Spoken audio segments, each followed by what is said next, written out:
نمازوں کے درمیان وقفوں میں بھی اللہ کا ذکر جاری رکھو، پھر کامیاب ہوگے۔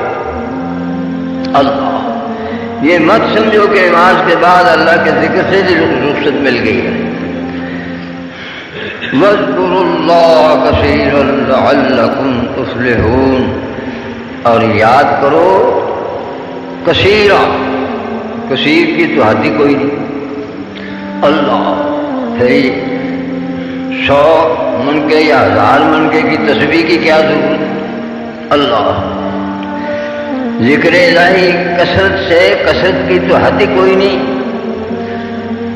عائشہ صدیقہ فرماتی ہیں رضی اللہ تعالی عنہا، کان رسول اللہ صلی اللہ علیہ وآلہ وسلم یذکر اللہ علی کل احیانہ، اللہ 24 گھنٹے اللہ کا ذکر فرماتے تھے۔